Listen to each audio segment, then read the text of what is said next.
Solarpunk is so much more than just a sci-fi subgenre that's finally getting the attention it deserves. It's real. I experienced it at Marketplace of the Future 2025 in Washington, D.C. Nope, this one was not considered a fantasy con. This was a fully realized snapshot of what our future could be if we stopped spiraling with apathy and started organizing with a purpose. Marketplace of the Future is what happens when sustainability, design, community care, and future-forward tech stop competing and start collaborating. Living Solarpunk proof of concept. One that reminds us, hey, the apocalypse isn't inevitable. Let's try composting and mutual aid before resigning to doomsaying. I'm Cora Poe, and after years of ADD and insomnia, I've obsessed over and studied many things. So, this is Slumber Myth, a place to put all that insomnia fuel.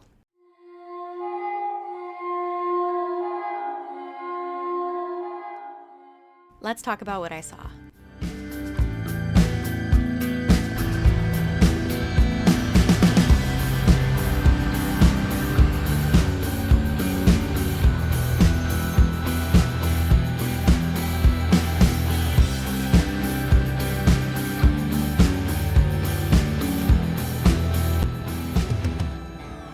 Circular fashion.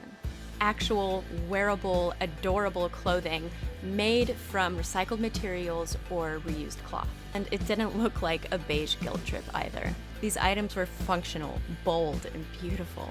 And most importantly, free of fast fashion's empty promises. No brand new items with loose stitching here. Every single one of these lovingly handmade pieces told a story.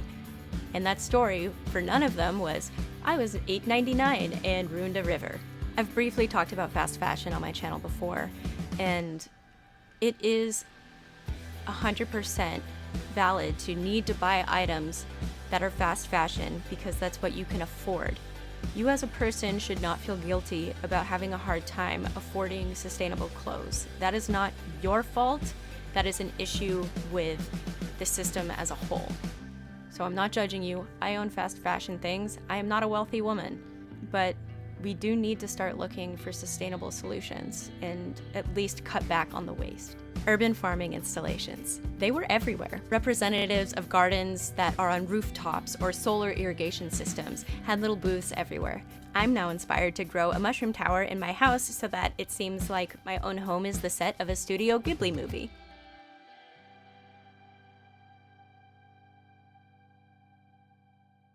And these weren't just demos.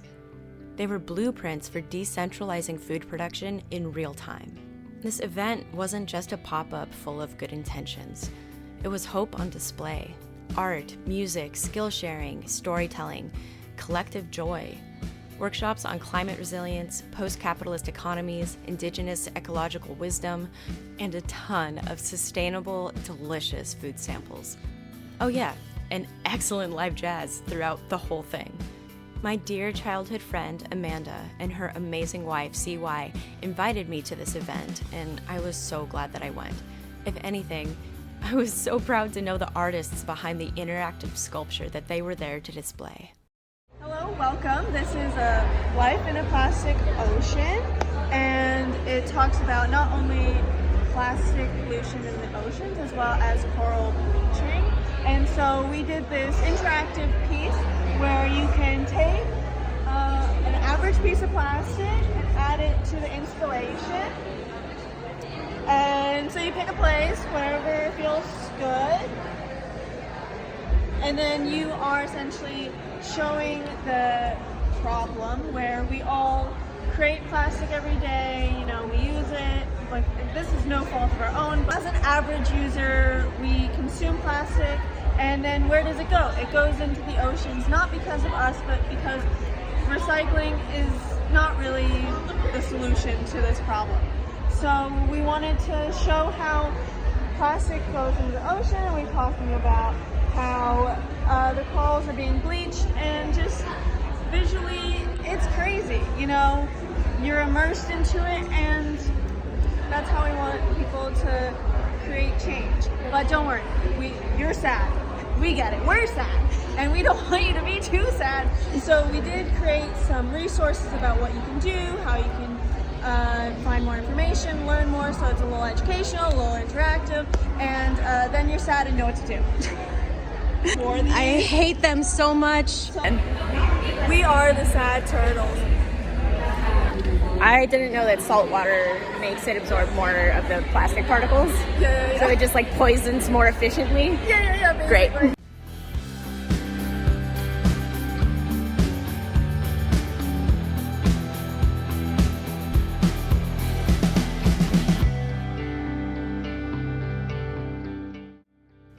Here's what stuck with me the most. It was optimistic without being delusional, hopeful without ignoring the weight of the moment. Because Solarpunk doesn't promise perfection, it offers a roadmap out of despair, powered by cooperation, creativity, and compost. And that's why Marketplace of the Future matters. It doesn't just show us what's possible, it dares us to continue to build it. This isn't about waiting for institutions to catch up. This is mutual aid, mycelium, and microgrids. This is people power with a design sensibility. It's a firm no to apocalyptic resignation and an enthusiastic yes to a future worth living in. If you're in New York or close to it, go attend the next one this coming September. Tickets are free. And if you're not in New York, ask why your city isn't doing something like this, and then organize until it does. Drop your boldest Solarpunk visions in the comments. Floating farms, algae-powered buses, a healthcare system that isn't a one-way ticket to houselessness. No dream is too radical. Subscribe if you're into general nerdiness, spooky shit, healthy rebellion, and growing things that can't be bought. And speaking of growing things that can't be bought, if you didn't already know, I run a nonprofit called the Coagulation Foundation, where we uplift queer authors and artists with big voices and even bigger imaginations. Every year, we publish an anthology of original queer art, poetry, stories, and music for Pride and Spooky Season. This year's Pride's theme? Revolution. Because the future we want isn't just green and queer. It's loud and messy and defiant and peaceful. And ours.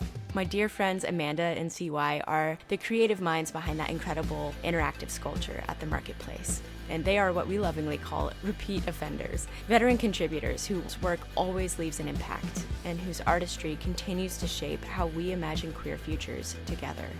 If Marketplace of the Future is what Solarpunk looks like when it hits the streets, Coagulation 9 Revolution is what it looks like when it hits the page.